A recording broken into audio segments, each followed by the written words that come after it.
Mais est-ce qu'on peut laisser à un pouvoir qui détruit tout un pays faire ce qu'il veut, quand il veut, comme il veut? Ce n'est pas possible. Makondizi Podcast. The podcast for sales professionals and entrepreneurs. Grow your sales. Grow your business.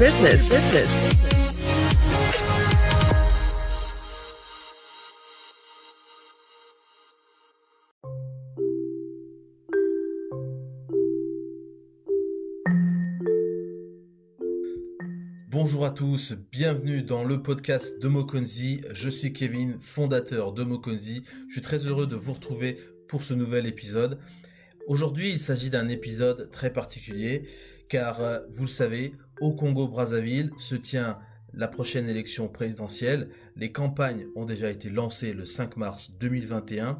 7 candidats ont été retenus et nous avons eu la chance, nous avons eu l'honneur de pouvoir inviter un de ces 7 candidats à venir se prêter au jeu de nos questions au micro du podcast. Ce candidat va s'exprimer sur ses propositions économiques et sur quelques points qui concernent donc le volet social, à savoir spécifiquement les femmes, les bébés noirs et évidemment les jeunes. Je vous laisse découvrir l'entretien que nous avons eu avec Joseph Kinyumbi Kabungu, candidat à l'élection présidentielle au Congo-Brazzaville. Nous souhaitons également rappeler à nos auditeurs et à tous ceux qui nous écoutent pour la première fois que l'entretien qui suit ne constitue pas un soutien ou une préférence particulière de Mokonzi ou du podcast de Mokonzi. Il s'agit simplement de pouvoir étayer et de présenter le programme de ce candidat. Nous sommes apolitiques et nous ne soutenons aucun candidat durant cette élection présidentielle ou toute autre élection à venir.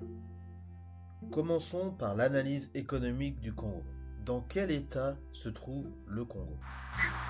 Écoutez, déjà, quand on fait le point, nous dépendons à 70% du pétrole, des ressources pétrolières. D'accord. Donc, il y a lieu, d'abord, il faut stabiliser la situation actuelle, comme on venait de le dire. Donc, bien sûr, il y aura des mesures à prendre immédiatement, resserrer le gouvernement, puisqu'au jour d'aujourd'hui, on est à un gouvernement de 40 ministres, ce qui ne se justifie pas, je ne crois pas. Donc, resserrer le gouvernement, déjà pour réduire les dépenses publiques de l'État, je veux dire, parce qu'on gagnerait, lorsqu'on réduit de 40 à 25 ministres, on gagne à peu près autour de 130-150 milliards de francs l'année, ce qui n'est pas rien.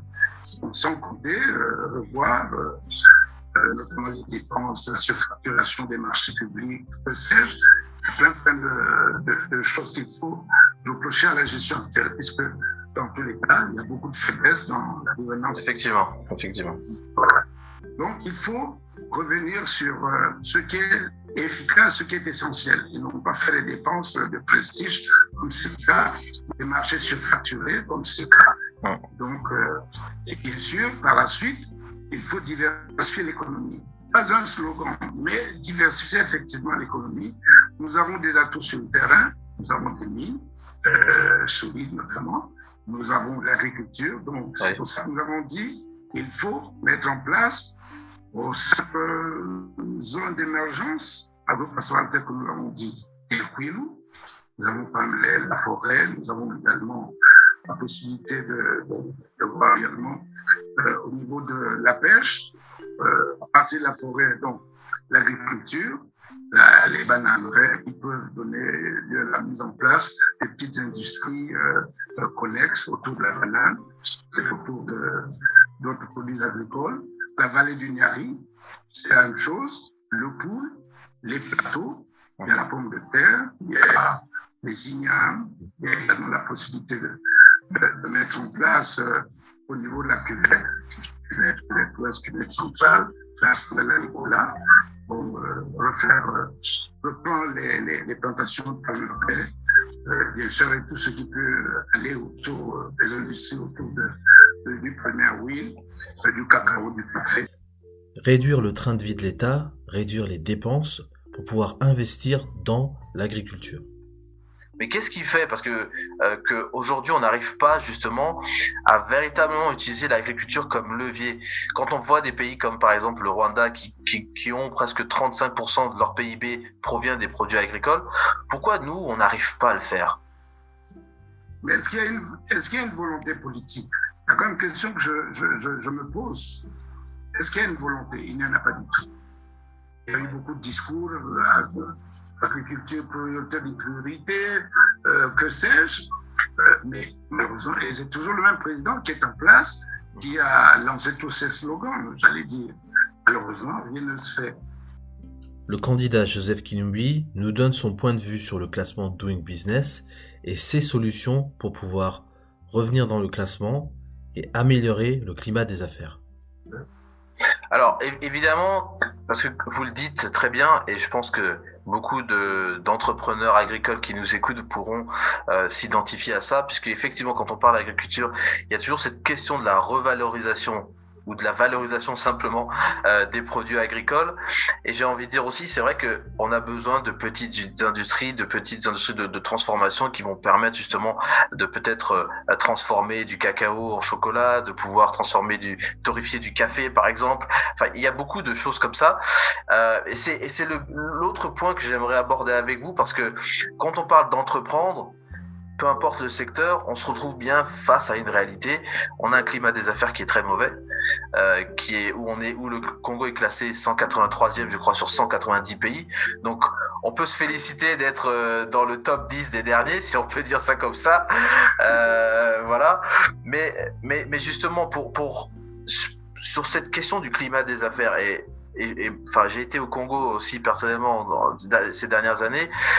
On a vu des entrepreneurs, des chefs de restaurants être harcelés par les services sociaux, par les douanes, par les impôts, pour payer des impôts, dans un système où on voit bien que c'est très difficile d'entreprendre. Alors, moi, ma question ici, en fait, si vous voulez, c'est sur le climat des affaires. Comment vous le regardez, malgré ce que dit la Banque mondiale? Et puis surtout, comment on fait pour assainir tout ça, pour que l'entrepreneur qui est dans le milieu agropastoral puisse s'épanouir aussi, comme celui qui est dans les NTIC? Mais il faut déjà, vous en parlez si bien, mais quand vous n'avez pas une justice, j'allais dire libre, comment voulez-vous qu'il y ait un climat, que quelqu'un soit rassuré qu'il vienne investir ici, qu'il n'y aurait pas, qu'il ne va pas avoir des trafics, permettez l'expression, des trafics à gauche et à droite. Et vous avez une administration qui est complètement pourrie, permettez que je le dise, mais qui est versée dans le lac de ce que vous venez de dire. Le petit entrepreneur congolais qui est là, croyez-moi, on le harcèle. Si ce n'est pas la police administrative, c'est peut-être la chambre de commerce, c'est peut-être le ministère de commerce par une autre administration, c'est peut-être ceci, c'est peut-être cela. Et donc, ils ont du mal à survivre. Et c'est pour ça que, je vous assure, ça décourage plus d'un. Déjà quand on est congolais, et mieux quand on est étranger. Quand on n'est pas rassuré par le climat, le logement qui est celui qu'on décrit ici, comment voulez-vous qu'on vienne investir dans un pays où on n'est pas rassuré, mettre en place un investissement qui va être rentabilisé? Mais est-ce que vous ne pensez pas que c'est un peu un serpent qui se mord la queue? C'est-à-dire que si d'un côté on veut faire avancer l'entrepreneuriat et avoir des gens qui investissent dans différents secteurs, dans différentes localités, et que d'un autre côté on veut aussi que le Congo soit attractif, il faut bien un petit peu qu'on puisse trouver le moyen de pouvoir assainir tout ça. Vous, quel est votre plan, j'ai envie de dire, ou quelle est votre idée pour assainir un peu tout ça et que l'administration dont vous décrivez ici soit, j'ai envie de dire, beaucoup plus saine et plus respectée par ou respectable? Il faut déjà qu'il y ait une vraie volonté politique. D'accord. Ceux qui sont aux commandes du pays mettre en place une vraie législation qui traque les malfaiteurs. Si ce n'est pas cela, parce que celui-ci est mon neveu, mon cousin, que sais-je, il peut faire ce qu'il veut et n'est pas puni. Comment voulez-vous que ça se passe? Ce n'est pas possible. Donc, il faut mettre en place une législation qui soit respectée, une justice qui fasse respecter la loi, le droit. Sinon, ce n'est pas possible. Et malheureusement, c'est le cas. Une proposition très importante dans le programme du candidat Joseph Kinumbi, c'est le fonds de garantie, et un fonds de garantie particulier qui voudrait porter à une hauteur de 2000 milliards de francs CFA. Alors justement sur ce point, parce que vous avez mentionné tout à l'heure que effectivement on a un secteur informel qui croît de plus en plus chaque année, parce que justement les gens veulent éviter de faire face à l'administration, donc les gens sont dans le secteur informel. Vous avez parlé d'un fonds de garantie.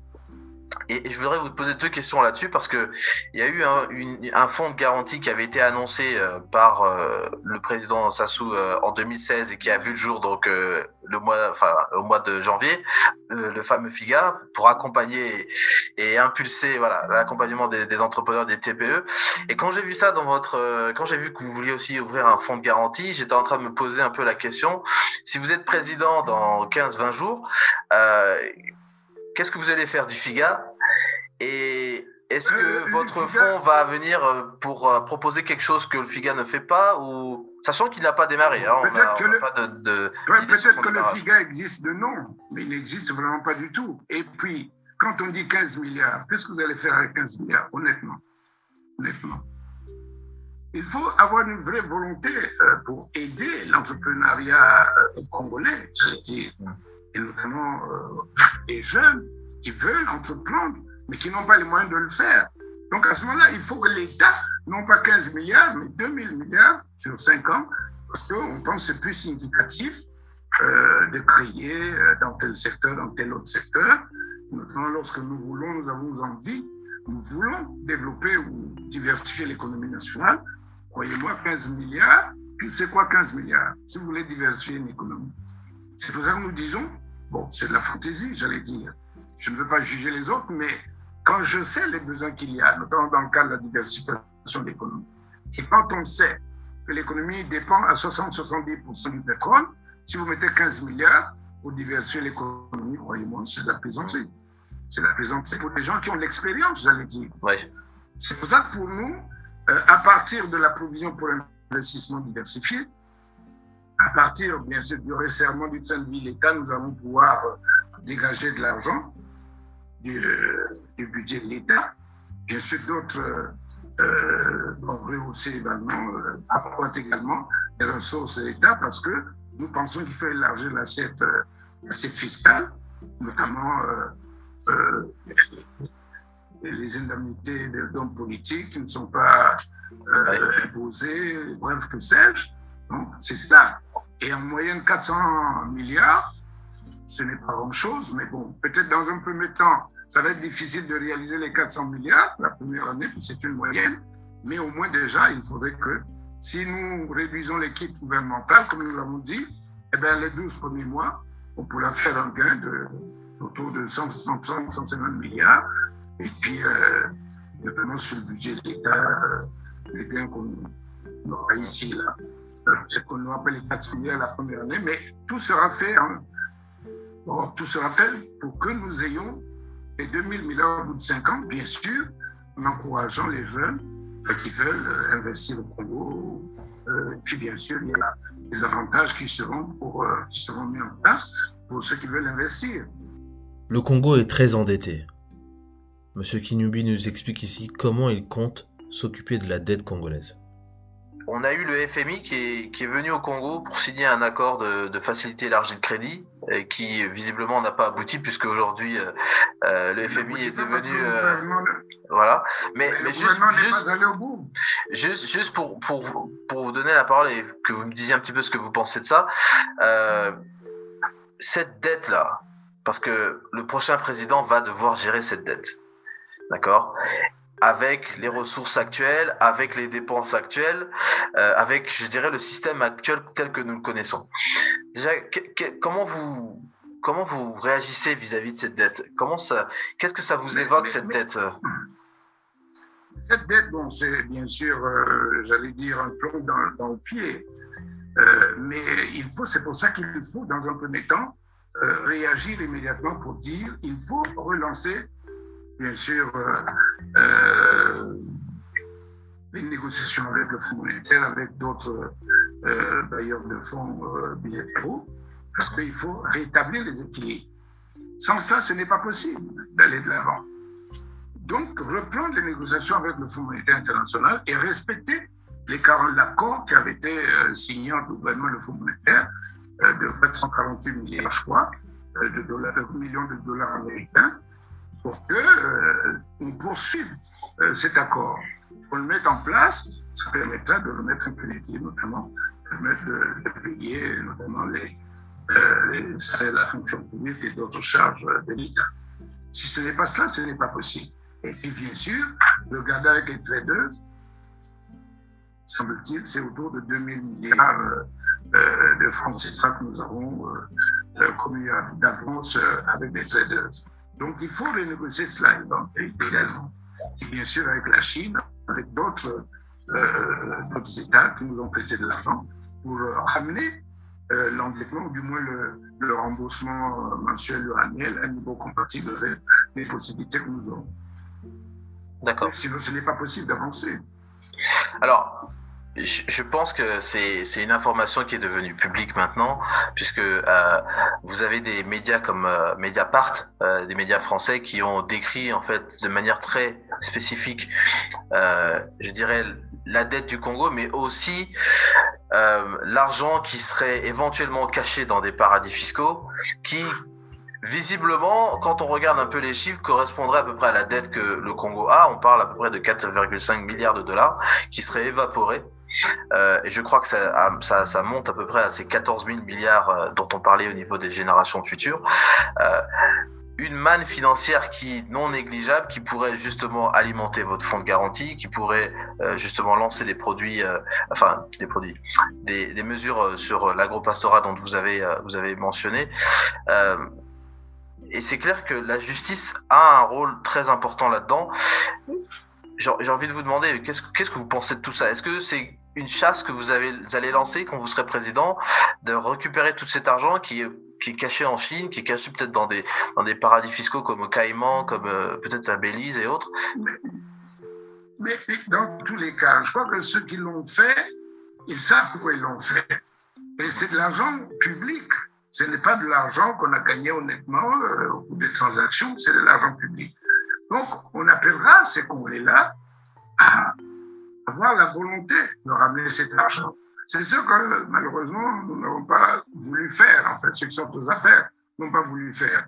Ramener de l'argent, notamment qui est en Chine, aussi paiement que sais-je, ramener, qu'on puisse, bien sûr, retrouver la notoriété que nous avions lorsqu'on disait qu'il y avait l'empreinte financière. Donc, il faut faire de telle manière qu'on ramène cet argent. Maintenant, est-ce qu'il faut faire la chasse aux sorcières? Non, je ne crois pas. Il faut simplement dire, vous êtes des Congolais, nous n'avons pas besoin de poursuivre les gens, de faire la chasse aux sorcières, mais l'argent qui est l'argent public, si c'est les comptes d'État, je ne vois pas pourquoi là où cet argent sera placé ne pourra pas revenir. Bien sûr, ce n'est pas toujours des mécanismes faciles. Ce n'est pas des mécanismes faciles, mais ce qui pourrait être fait sera fait. Sans forcément vouloir faire la chasse aux sorcières.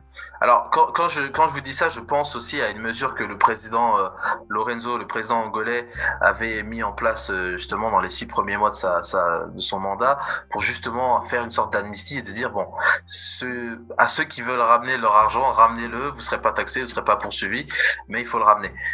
C'est peut-être une solution, c'est peut-être une manière, c'est peut-être une piste aussi. C'est ce que je disais tout à l'heure en demandant à ceux qui ont placé cet argent ailleurs qu'au Congo, de dire bon, et même si, mais ramener ce qu'il faut ramener parce que le Congo en a besoin. Ouais. Et s'ils sont des Congolais, je pense que raisonnablement, ils devaient le faire sans forcément qu'ils soient poursuivis en justice. Alors, on n'a pas besoin dans tous les cas d'être en guerre tout le temps. D'accord. Le débat sur le franc CFA est inexistant au Congo, inexistant en Afrique centrale. Monsieur Kinumbi nous expose un petit peu son point de vue concernant une sortie éventuelle du franc CFA. Alors, vous savez, il y a des débats en Afrique et aussi en Europe, notamment sur la question du franc CFA, qui est une question inhérente justement au développement de nos économies et ça rentre en ligne de cause avec cette volonté de vouloir diversifier l'économie, de développer nos pays, puisque le franc CFA, qui est la monnaie que nous avons héritée donc de la France, dont les réserves sont gardées au niveau du Trésor français, une monnaie que tous les pays de la CEMAC et de la CEDEAO ne contrôlent absolument pas, puisque la politique monétaire n'est pas gérée par ces pays-là. Déjà, en tant qu'ancien banquier, enfin, je ne sais pas si on peut dire ancien banquier, même si vous avez d'autres fonctions aujourd'hui, mais bon, on le reste toujours un petit peu. Comment vous regardez un petit peu ce mécanisme? Parce que c'est vrai que c'est assez complexe, mais est-ce que vous, le franc CFA, c'est quelque chose où vous vous dites il faudra qu'un jour le Congo sorte du franc CFA et qu'il ait sa propre monnaie, ou vous dites que le franc CFA, c'est une sorte de coussin qui est très bien pour nous et on va pouvoir se développer avec? Bon, je pense qu'il y a des pays qui ne sont pas dans une monnaie commune comme le franc CFA, mais le Nigeria, je prends l'exemple du Nigeria, d'autres pays comme le Maroc, que sais-je, mais qui ne se font pas du tout mal. Donc ça dépend. Bon, le vrai problème, je pense, au jour d'aujourd'hui, déjà on connaît un peu la manière de gérer, même quand on a une monnaie commune comme le franc CFA, notamment en Afrique centrale. Bon, est-ce que le Congo sera en mesure de supporter une monnaie, surtout quand on connaît l'état de l'économie nationale, est-ce que ce sera possible? Mais en tant qu'ensemble, l'Afrique centrale, je pense qu'il y a des avantages, des inconvénients. Les gens l'ont suffisamment dit. Et je pense que dans tous les cas, quel que soit le moment, il faudra peut-être qu'un jour ou l'autre, bon, on pense avoir une monnaie peut-être africaine, qui n'est pas forcément gérée au niveau de la France. Je pense personnellement. Je vous pose la question parce que justement, il y a plusieurs personnes qui se sont penchées sur le sujet en utilisant l'argument de dire que les pays justement que vous avez mentionnés comme le Maroc, il y a aussi l'Afrique du Sud, on a aussi le Ghana, qui ont leur propre monnaie, qui gèrent leur propre monnaie, font partie justement des pays qui sont les plus développés en Afrique, et que les pays qui sont le moins développés ou qui se retrouvent dans quasiment le dernier tiers, voire le deuxième tiers de ces pays africains les plus développés sont ceux qui ont cette monnaie unique, à savoir le bloc Afrique de l'Ouest et le bloc Afrique centrale. Et c'est vraiment quelque chose d'important, puisqu'il y a beaucoup de connotations derrière, historiques, évidemment monétaires. On a parlé de l'éco. Vous pensez que nous aussi on arrivera à ce que on nous propose peut-être un autre franc CFA d'une autre forme qui serait plus ou moins géré par nos soins? Je pense déjà qu'entre les deux zones monétaires, l'Afrique de l'Ouest et l'Afrique centrale, bon, je pense déjà en Afrique de l'Ouest, on a des pays un peu plus avancés que les nôtres ici en Afrique centrale. Bon, il y a déjà une économie qui est un peu plus dynamique en Afrique de l'Ouest, ce qui n'est pas forcément le cas ici, malgré que nous ayons, j'allais dire, quelques avantages, parce qu'il y a le pétrole. Heureusement, on n'a pas su sortir du pétrole, utiliser le pétrole pour diversifier les économies. Donc, ce ne sont pas des économies dynamiques en ce qui concerne l'Afrique centrale. C'est déjà ça le problème. Bon, maintenant, est-ce que nous pouvons, comme l'Afrique de l'Ouest, sortir du franc CFA, avoir une monnaie? Bon, pour le moment, je pense que l'Afrique de l'Ouest est beaucoup plus en avance sur nous et auront beaucoup plus de chances de réussir que l'Afrique centrale. Ça, je suis absolument certain. D'accord. Si nos opinions, malheureusement, elles sont ce qu'elles sont. Que ce soit la Guinée équatoriale, que ce soit le Gabon, que ce soit le Congo, que ce soit le Tchad, peut-être qu'il y a un peu l'exception du Cameroun, qui a une économie un peu plus dynamique, un peu plus diversifiée, et n'est pas forcément grâce au pétrole, pas du tout, mais les autres pays, c'est ça que je dis, peut-être dans un premier temps, nous-mêmes nous avons à réfléchir, dynamiser un peu plus nos économies, et peut-être à ce moment-là, on doit avoir une monnaie du franc CFA, peut-être, je pense que dans un premier temps, c'est pas possible. Nous poursuivons notre discussion sur les entreprises publiques, notamment le CFCO, Eker, Énergie électrique du Congo, Congo Télécom, la Congolaise des eaux. Les entreprises publiques, parce que c'est aussi des éléments incontournables de l'économie, puisque quand on a parlé tout à l'heure du climat des affaires, effectivement, dans le classement de la Banque mondiale, on parle de l'accès à l'eau, on parle de l'accès à l'électricité, et donc on a deux sociétés qui, bon, l'une a l'air d'être une société privée, publique, qui est Énergie électrique du Congo, on ne sait pas exactement. Il y a la Congolaise des eaux, qui donc remplace la SNDE, et la Énergie électrique du Congo qui remplace la SNE. Le Premier ministre Clément Mwamba avait déjà dit, je crois dans la presse, que ce sont des entreprises qui sont virtuellement en faillite. Donc, c'est des entreprises qui ne génèrent pas d'argent. La seule qui sort un peu du lot, c'est Congo Télécom, qui a l'air d'être redynamisé avec son nouveau directeur général. Mais quand on parle de EEC, LCD, du CFCO, on a aussi Eker qui est dans la liste, qui est, je dirais, dans un coma profond depuis 2016. Et j'ai envie juste de rajouter dans cette petite liste la BCH, puisque la BCH, l'État a une participation dedans sans être complètement actionnaire, à 100% ou majoritaire. Toutes ces entreprises-là, déjà, bon, elles ont une fonction bien particulière, elles sont à différents coins de l'économie, mais on a parlé de dynamisme. Et est-ce que c'est pour vous aussi un élément sur lequel vous allez vous concentrer en tant que président, pour justement aider aussi des entrepreneurs et les appuyer avec des services fiables? Parce que si on ne peut pas avoir d'électricité, c'est difficile de pouvoir travailler aujourd'hui. Quelle est votre analyse là-dessus? Bon, déjà, il faut dire qu'au niveau de l'électricité, il y a un manque criard d'énergie dans ce pays. Si demain, prenez le cas, si jamais le fer des engrais était exploité, le diamant était exploité, bref, mais on aurait l'électricité pour pouvoir supporter tout cela. Ce n'est pas possible. Ça demandait autour de 667 mégawatts, alors que sur le terrain ici, nous avons une capacité autour de 600. Donc, c'est totalement insuffisant. C'est pour ça que déjà, il faut déjà à ce niveau-là, il faut faire des investissements. Je ne sais pas pourquoi les divers pouvoirs qui se sont succédés n'ont pas voulu faire le barrage de Souda, qui avait une capacité, je crois, autour de 3000 mégawatts, ce qui n'est pas fait. C'était juste poursuivre et terminer, pour avoir suffisamment d'électricité. Bon, on a voulu préférer l'énergie provenant du gaz. Bon, j'avais d'ailleurs à l'époque dit aux deux ministres qui étaient venus pour défendre ce projet que dans tous les cas, l'exploitation coûte très cher du gaz, le transport coûte très cher, et donc l'énergie provenant du gaz allait coûter plus cher que l'énergie hydroélectrique. Bon, j'avais défendu que non, ce n'est pas cela, alors je sais très bien que c'était bien cela. Donc il y a déjà cela. Il n'y a pas suffisamment d'électricité ici.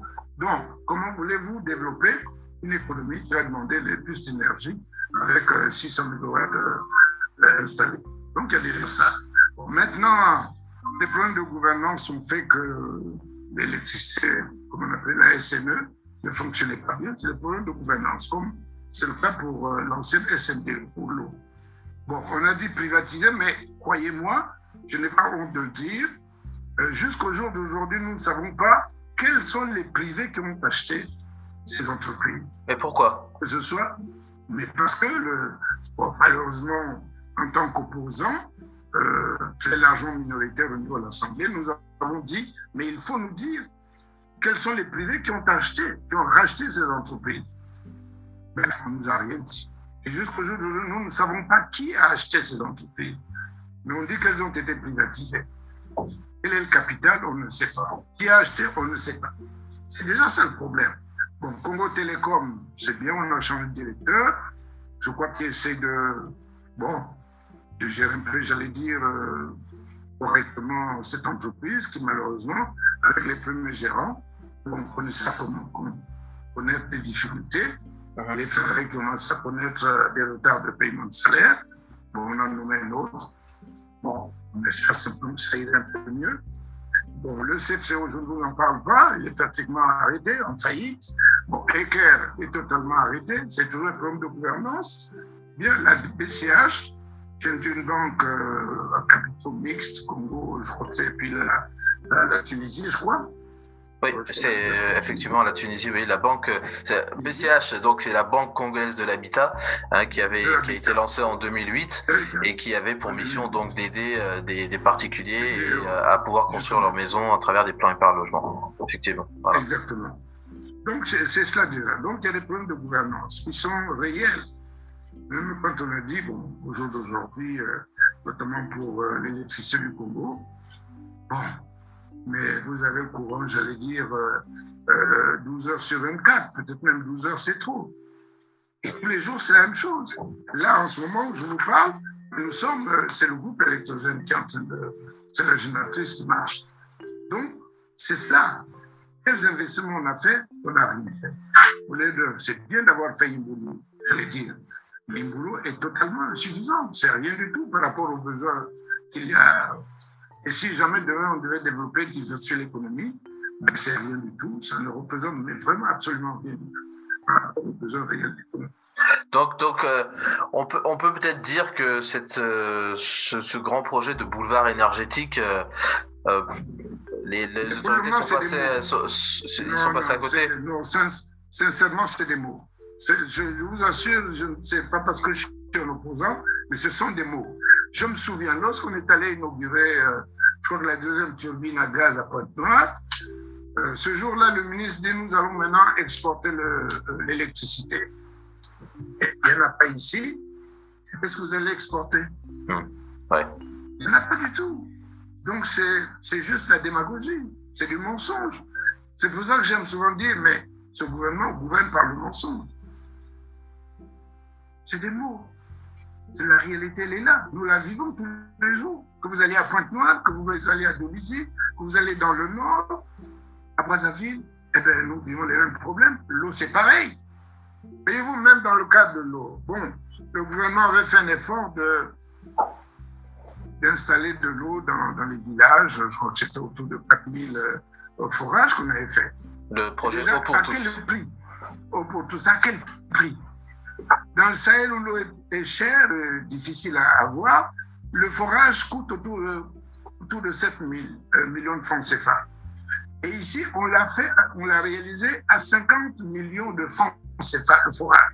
Wow. Oui, la différence, oui, la différence qu'il y a, là où l'eau est facile à avoir, 50 millions de forages. Là où l'eau est difficile, au Sahel, c'est 7 millions.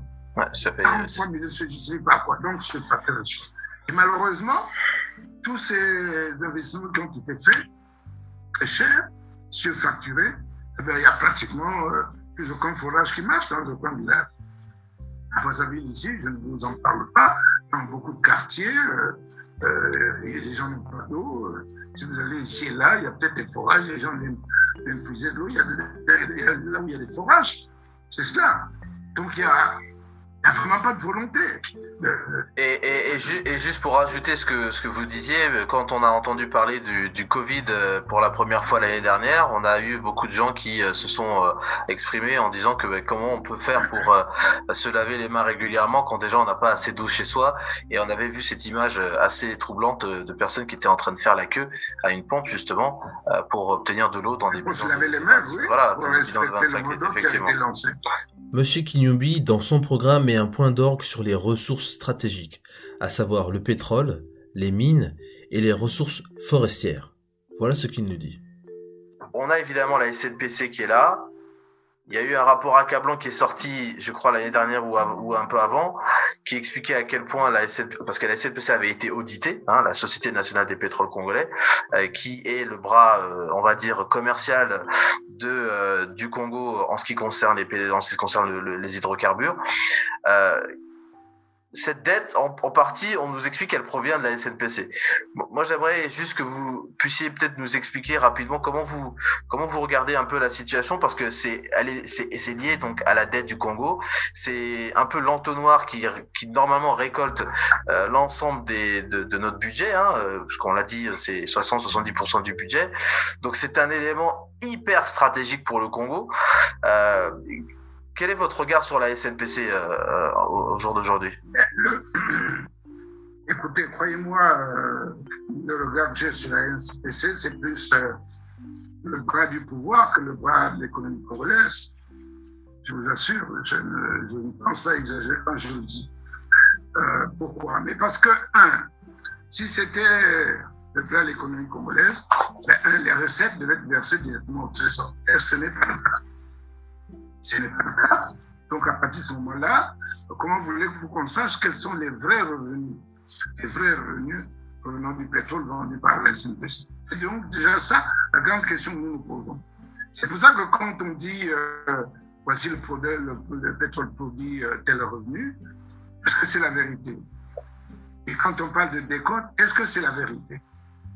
Donc, c'est déjà tout ça qui n'est pas clair dans l'esprit de personne, sinon de ceux qui sont aux affaires.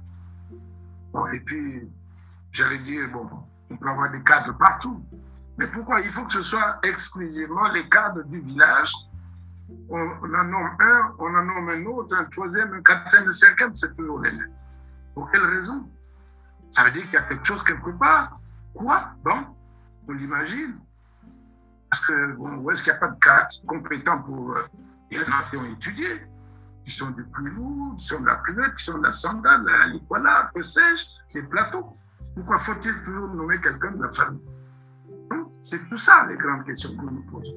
C'est pour ça que je crois que, honnêtement, s'il y avait il y avait beaucoup de clarté dans la gestion du pétrole, notamment la SNPC, on nommerait un cadre d'un autre département, et puis on le donnerait faire de telle manière que les revenus pétroliers soient virés directement au trésor public et notamment amener une seule caisse, parce que ce qui n'est pas le cas, aux eaux et forêts là-bas, ils ont des caisses, je ne sais pas où ils ont des petites caisses. Bref, il faut ramener les revenus provenant les budgets de l'État, du budget de l'État, dans une même caisse que le trésor public. Ils ne vont pas avoir 150 000 caisses à gauche et à droite. Comment serons-nous, quelles sont les potentialités que nous avons, notamment pour faire que nous ayons la maîtrise des revenus du budget de l'État. Et bien sûr, comment on dépense cet argent. Alors, vous savez, en parcourant YouTube, on peut retrouver une ancienne interview de l'ancien président Lissouba qui nous a quittés donc l'année dernière et qui expliquait en fait dans son interview que quand il prend donc les rênes du Congo, il n'a aucune idée des cargaisons de pétrole qui sont donc extraites au niveau de Pointe-Noire, puisque évidemment le Congo a des gisements offshore. Et le fait que vous le dites aujourd'hui encore, nous sommes en 2021, alors je crois qu'à l'époque il devait le dire peut-être, est-ce que c'était en 93 ou 94, je me souviens pas de la date de cette interview, mais c'était il y a un peu plus de 20 ans, on est quasiment à 30 ans maintenant. Et ça ne choque personne que on soit encore en train de dire qu'on ne maîtrise pas les cargaisons de pétrole, que le pétrole n'est même pas enfin, vous le dites vous-même, et dans l'audit, on le voit bien qu'il y a très peu d'argent. Je crois on parle de 3% des revenus de la SNPC qui, en fait, proviennent du pétrole et qui sont déposés au niveau du trésor congolais. Ça choque personne au niveau de... Oui? Bien sûr, comment voulez-vous que hommes politiques ou même congolais simplement, comment ça ne peut pas choquer que de l'argent du pétrole congolais ne soit pas versé au trésor public? Comment? Ça choque plus d'une personne, en tout cas tous les Congolais, je ne vois pas, même ceux qui sont à l'extérieur. Vous pensez que ceux qui sont à l'extérieur, qui aiment leur pays, ne suivent pas ces questions et ne sont pas préoccupés par cette façon de faire? Si. C'est pour ça que je disais, si les choses étaient claires, on n'a pas besoin de nommer quelqu'un du village, de sa famille, que sais-je, mais on nommerait un cadre en lui donnant, bien sûr, lui prescrivant que l'argent provenant du pétrole doit être versé au trésor public. Dans tous les cas, au jour d'aujourd'hui, cet argent est géré ailleurs qu'au Congo, ce qui fait malheureusement la trésorerie publique, la situation qu'on connaît. Et les difficultés de trésorerie au trésor public là-bas sont tellement énormes que je vais dire, les gens se bousculent pour avoir après payé 1000 francs. Bon, j'exagère peut-être le montant, mais c'est la vérité. Et surtout maintenant, quand on sait quel est le niveau de cours du baril de pétrole, avec aussi la mauvaise gouvernance, avec bien sûr l'épidémie, la pandémie du Covid-19 qui est arrivée, qui a peut-être rendu un peu plus difficile les choses. Donc ça choque. C'est choquant de savoir ça. Ouais. Oui, parce qu'on entend plus que le Congo est 4e ou 3e producteur de brut en Afrique, et de voir que justement le Congo a toujours en fait 90% de sa population sous le seuil de pauvreté, c'est-à-dire à peu près 1-2 dollars par jour. C'est vrai que c'est très perturbant de savoir comment on n'arrive pas à lever le voile. On a parlé des mines, effectivement aussi. Il y a aussi toute la forêt, puisque le bassin du Congo est très riche en multiples essences de forêt. Est-ce que votre regard, il est aussi de dire que sur ces éléments-là, pareil, on est aussi sur un problème de gouvernance, un problème de transparence, et qu'il y a besoin de légiférer dans ce secteur? La déforestation, un sujet très peu abordé pendant cette campagne. Est-ce que vous pensez qu'il faudrait aussi avoir des structures comme ça, spécifiques aux forêts, spécifiques aux mines, pour pouvoir peut-être un peu, comme normalement devrait être un peu la SNPC, garantir, j'ai envie de dire, les intérêts de l'État congolais dans les mines et dans la forêt, pour pouvoir justement capter aussi une partie... Absolument, parce que, bon, vous voyez, je venais de citer le président Lissouba, quand il est arrivé aux affaires, bon, il a mis en place une nouvelle législation autour du pétrole. On est passé des contrats de concession aux contrats de partage de production, ce qui a fait gagner un peu plus d'argent au Congo. Et dans les forêts, nous pensons qu'il faut également passer de contrats de concession aux contrats de partage de production également dans les mines. Ça donnera un peu plus de moyens à l'État congolais. Et puis, dans tous les cas, ce sont comme nos forêts. Et surtout quand on sait, notamment certains exploitants, bon, mettez que je le dise, ce sont des Asiatiques qui ne respectent pas toujours les règles. Bon, on ne reboise pas non plus. Donc, il faut déjà revenir. À l'époque, je me souviens, il y avait société de reboisement, ce qui ne se fait plus aujourd'hui. On est en train de décimer la forêt, voilà, la SNR. Et si on ne reboise pas, comment ça se passe? Les sanctions, bon, bien sûr, ça va se terminer. Et après, on fait quoi? Quand il n'y aura plus de forêt, on fait quoi après?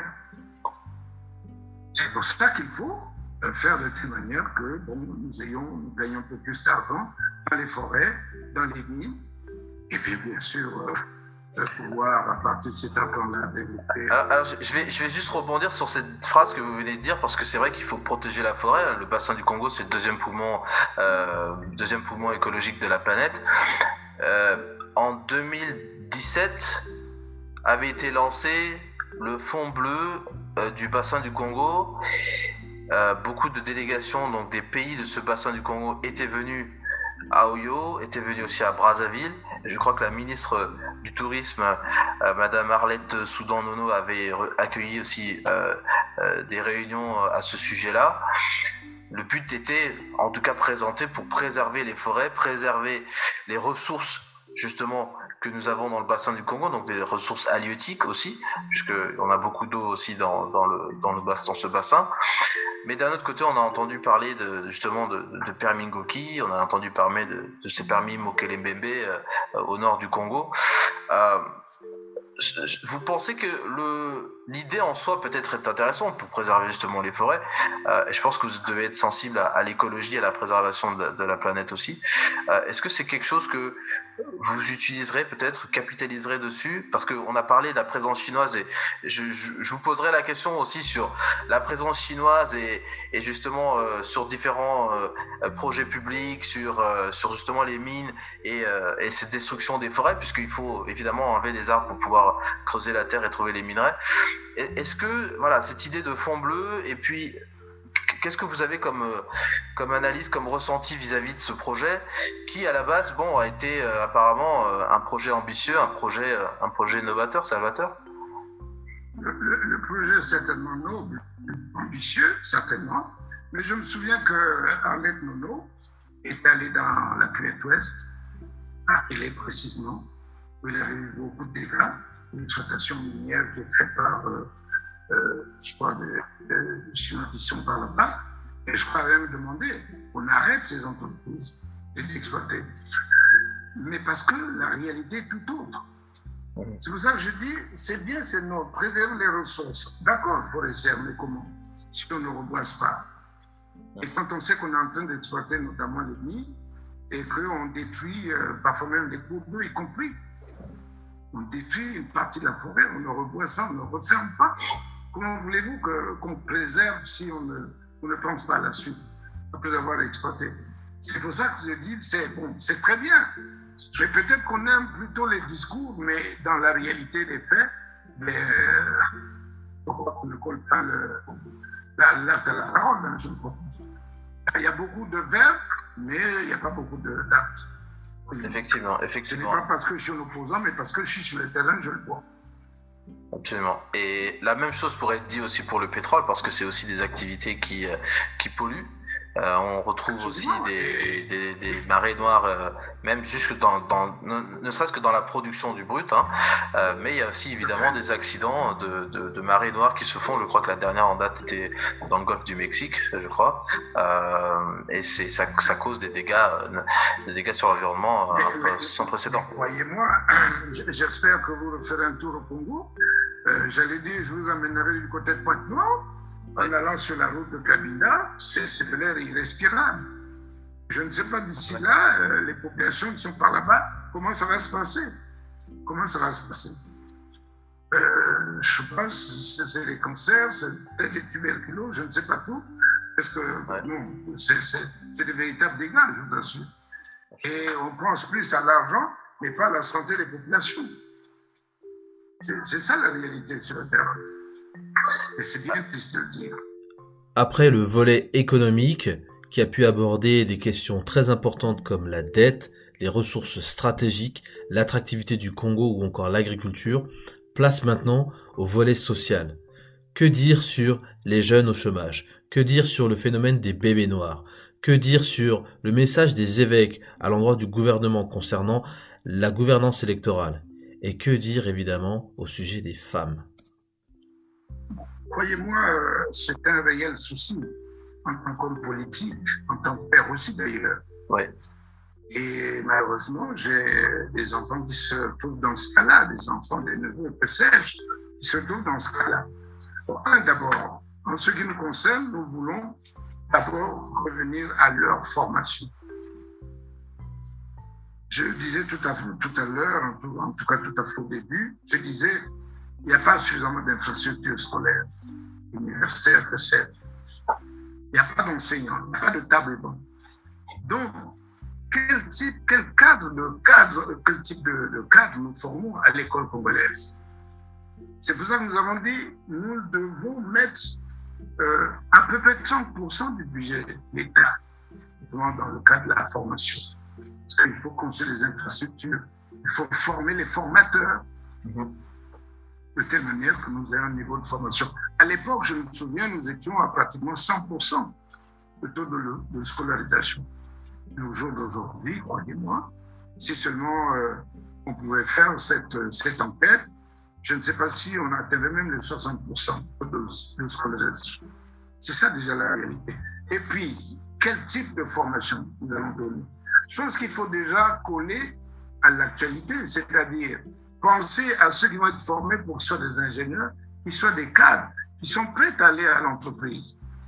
Et faire de telle manière qu'on alterne la formation théorique avec l'exercice pratique sur le terrain.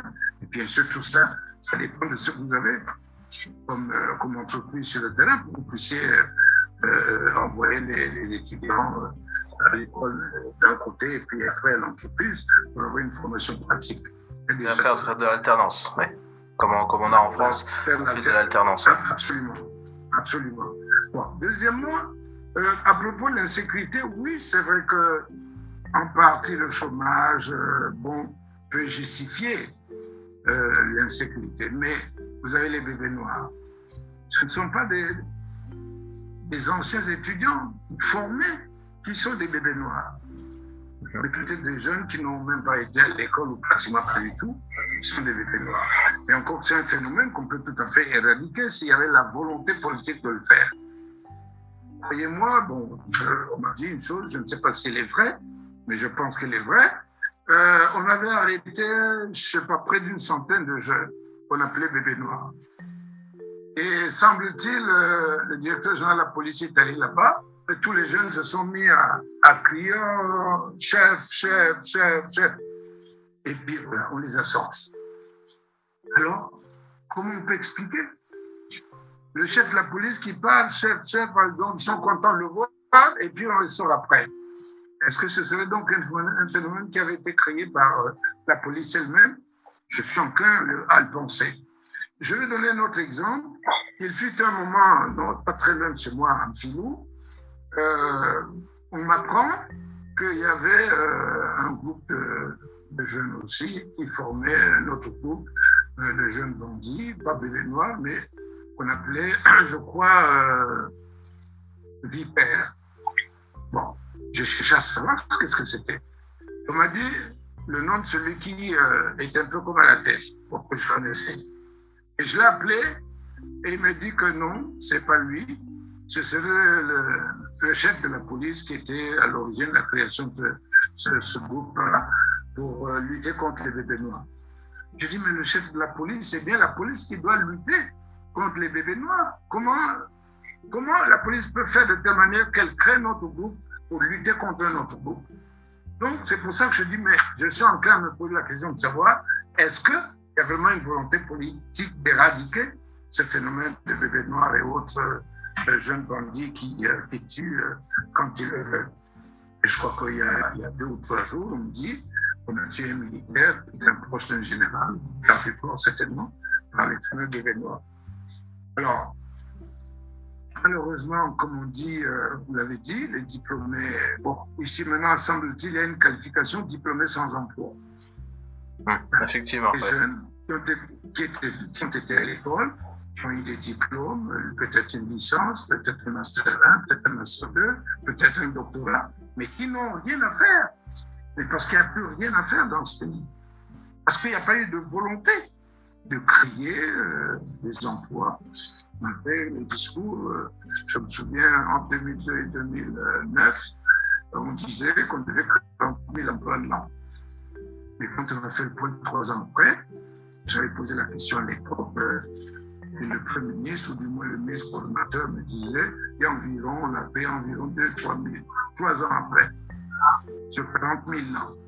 Donc, ce qu'il devait faire au bout de 3 ans, 40 000 multiplié par 3, ça fait 120 000. On me parlait de 3 000 environ. Et il n'y en a pas. Alors, à partir de ce moment-là, peut-être que ça peut être aussi à l'origine de, bon, peut-être pas d'une certaine sécurité, peut-être aussi, pourquoi pas.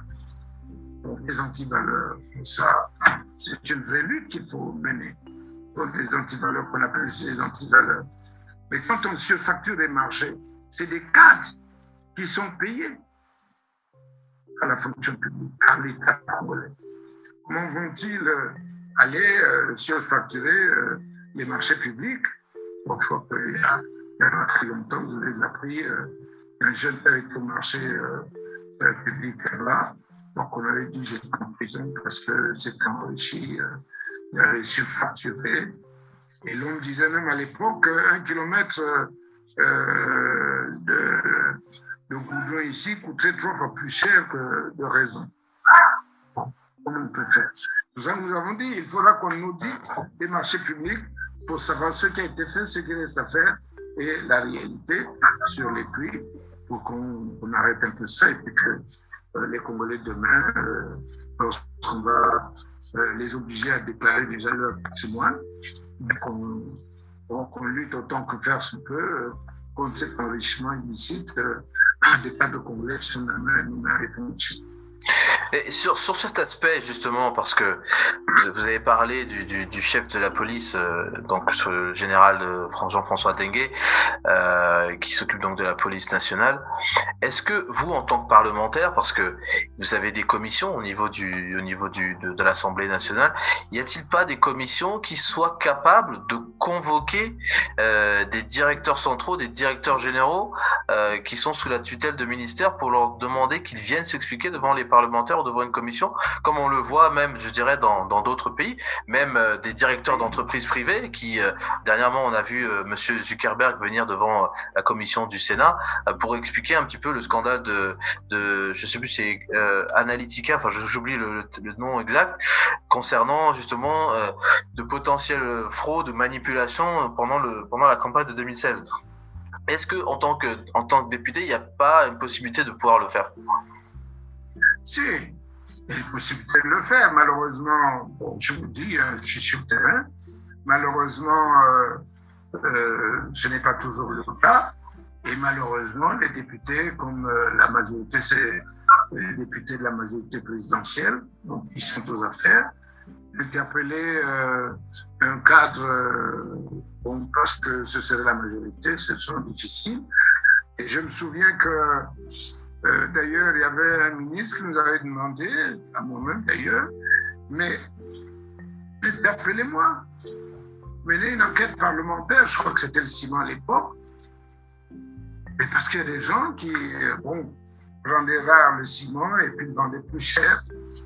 Et le ministre me disait, mais appelez-moi, venez faire une enquête. Et quand j'en ai parlé à l'époque à quelqu'un de la majorité, je dis, mais tu veux que notre pouvoir tombe? Et je dis les choses un peu de manière terre à terre. Donc c'est cela, souvent, la réalité. Donc ils ne peuvent pas aller raisonnablement contrôler pour ramener au niveau normal un certain nombre de choses. C'est pour ça que, malheureusement, on en est là. Et c'est toujours pas facile, surtout que nous-mêmes, en tant qu'opposants, nous sommes très, très largement minoritaires. Ouais. Sur 150 députés, on est, j'allais dire, une quinzaine. Bon, alors, même quand vous avez voulu, vous voulez demander à ceux qui ont une enquête parlementaire, si la majorité ne le souhaite pas, elle ne le fera pas. Elle ne le fera pas. Donc, vous êtes toujours au même niveau. Non, aux femmes, d'abord, je voudrais dire bonne fête aux femmes. Et je pense que si on a consacré le mois de mars, notamment le 8, aux femmes, c'est parce qu'on veut les interpeller pour qu'elles s'impliquent un peu plus davantage dans la vie de chaque jour, dans les familles, dans les pays. Malheureusement, surtout en politique, nous savons que les femmes au Congo, je laisse le dire, ne s'intéressent pas trop à la politique parce que, par le passé, on disait la politique c'est dangereux, on disait en prison, on vous tuera, bref, alors que ce n'est pas forcément ça la politique. C'est pour défendre ses droits, défendre ses intérêts, mais qui peut mieux les défendre sinon la personne elle-même. Vous ne voyez tout de même pas un retraité aller défendre un travailleur, mieux défendre un travailleur, j'allais dire. Donc c'est le travailleur, en tant que syndicaliste, qui se défend mieux, qui défend mieux ses droits. Donc c'est ça aussi qu'on demande aux femmes. Donc, bien sûr, même si dans la constitution congolaise, on parle de la femme comme ayant des droits, il faut impliquer un peu plus les femmes, mais même quand on veut les impliquer, si elles ne le veulent pas elles-mêmes, comment on ne va pas forcer la main, puisqu'elles sont libres. C'est pour ça que je voudrais interpeller les femmes pour leur dire il faut qu'elles s'engagent. Parce que c'est quand même la femme qui est au milieu de la famille, qui est, j'allais dire, le pilier de la famille. Même si elle ne travaille pas, mais c'est elle, le pilier de la famille. C'est pour ça qu'il faut qu'elle s'engage, peut-être en politique aussi, pourquoi pas, dans la vie simplement. Parce que malheureusement, on sait qu'il y a beaucoup plus de femmes que d'hommes, et notamment des jeunes filles, des jeunes garçons, sont de l'un plus nombreux au Congo. Mais si elles ne se prennent pas en charge, si elles ne s'engagent pas, qui? C'est elles, ces jeunes femmes, ces jeunes gens, donc qui auront plus à perdre si elles ne s'engagent pas. Elles auront plus à gagner si elles s'engagent. C'est pour ça que je pourrais les interpeller pour dire il faut qu'elles s'engagent, y compris en politique. Bon, maintenant, en ce qui concerne l'Église, les évêques, je crois que ce sont des Congolais, simplement des hommes. Même si tout le monde n'est pas, tous les évêques ne sont pas Congolais, mais la majorité, ce sont des Congolais. Comment voulez-vous que si les évêques vont à l'église pour soulager les âmes des hommes, des chrétiens, et bien si Dieu qu'ils servent leur dit qu'il faut aimer son prochain comme soi-même, ça veut dire qu'ils aiment les hommes, qu'ils servent pour sauver les âmes. Pourquoi voulez-vous qu'on leur reproche le fait de s'inquiéter de la situation actuelle des Congolais? Ils ont totalement le droit. C'est aussi d'abord des hommes, des Congolais. Ensuite, pour la majorité, pourquoi on leur reprocherait au prétexte que non, qu'ils aillent s'occuper des choses de Dieu? Mais les choses de Dieu, c'est pas les anges au ciel, ce sont les hommes sur terre. Donc moi, je les soutiens parfaitement. Et moi-même, d'ailleurs, j'ai eu à donner les messages aux évêques pour leur dire non, vous avez tout à fait raison. Vous avez raison de vous préoccuper de la situation des Congolais. Mais parce que, même en tant que prêtre, mais ils vivent ces situations. Parce qu'ils côtoient les femmes et les hommes qui vont dans les églises. reprocher le fait de s'intéresser à la vie sur Terre. Ils sont d'abord sur Terre avant d'aller au ciel.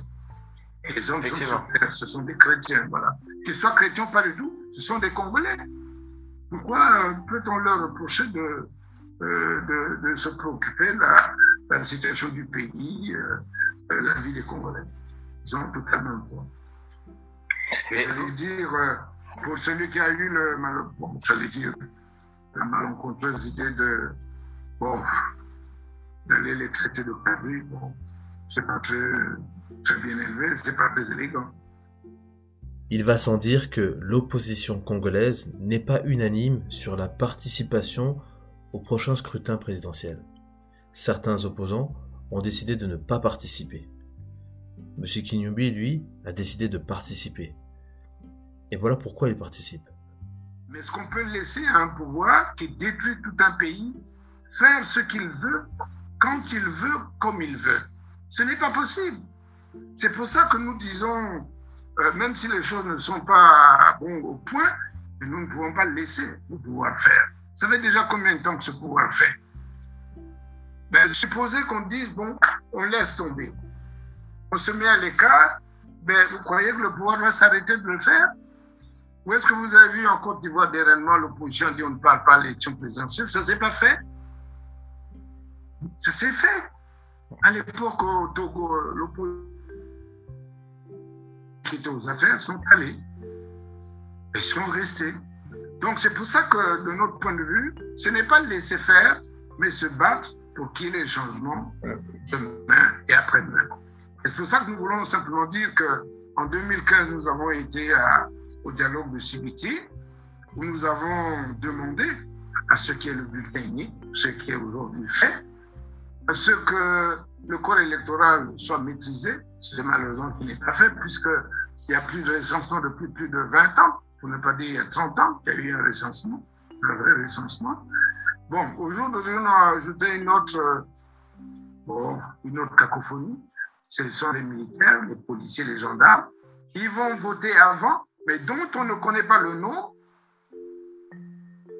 et qui vont peut-être voter 2, 3, 4, 5, 10 fois, pourquoi pas, et qui vont revoter le 21, parce que malheureusement, faute de biométrie, les militaires n'ont pas été sortis. Et encore, quand est-ce qu'on a recensé effectivement les militaires? La liste électorale des militaires, policiers et les où? C'est tout ça, effectivement, qui se plaignent qu'il n'y aura pas un scrutin transparent, régulier, mais nous disons, on ne peut pas laisser ce pouvoir continuer d'enfoncer le pays. Déjà, il est sous terre.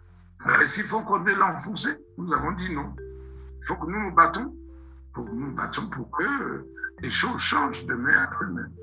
Mais en laissant, c'est pas ça la solution. Qu'est-ce que vous avez comme message, peut-être, pour conclure? Notamment à la grande majorité des Congolais qui sont jeunes, comme vous-même. Je voulais vous dire à vous-même et aux autres qui suivent, qui ont des ambitions, parce que les Congolais qui veulent revenir, investir pour développer le pays. Mais je crois qu'il faut, pour ceux qui peuvent voter, il faut voter pour changer de majorité. Nous ne pouvons pas, après 40 ans, donner encore 5 années de plus à un pouvoir, j'allais dire moribond, permettez l'expression, mais qui est incapable de changer les choses, qui est incapable de développer ce pays. Pourquoi donc laisser? C'est pour ça que je disais tout à l'heure, ce sont les jeunes qui auront le plus à perdre s'ils laissent ce pouvoir, monnayer la voix contre 5 000 francs, comme c'est le cas souvent avec ce pouvoir. Non. Il ne faut pas monnayer sa voix pour 5 000 francs, pour 2 000 francs. Ils vivront avec 2 000, 5 000 francs combien de jours, combien de temps? Donc, c'est 5 années qu'ils vont donner à des gens qui vont encore mal faire. Ils n'ont pas de volonté de changer les choses. Donc, aux jeunes qui veulent devenir des entrepreneurs demain, il faut changer de majorité parce que nous avons d'autres ambitions, c'est de faire d'eux des hommes d'affaires, des Congolais à part entière, au-delà de l'appartenance ethnique, de l'obédience politique. Nous n'avons pas besoin de ça. Nous avons besoin des Congolais, hommes et femmes, qui ont des compétences, il faut revenir, il faut changer de majorité. C'est ça qui va sauver le Congo. Sinon, bien sûr, c'est des générations entières qui vont malheureusement subir ce que nous sommes en train de faire maintenant, ce qui aujourd'hui subissent, ça passe de génération en génération. Et donc, nous appelons à changer la majorité pour gouverner ce pays autour. Bah, écoutez, je vous remercie. C'est moi qui vous remercie, c'est plus que moi. Je vous remercie aussi et je vous souhaite tout le meilleur pour cette campagne, que ça se passe bien. Bonne chance. Merci beaucoup. Voilà. Et à bientôt certainement sur votre radio.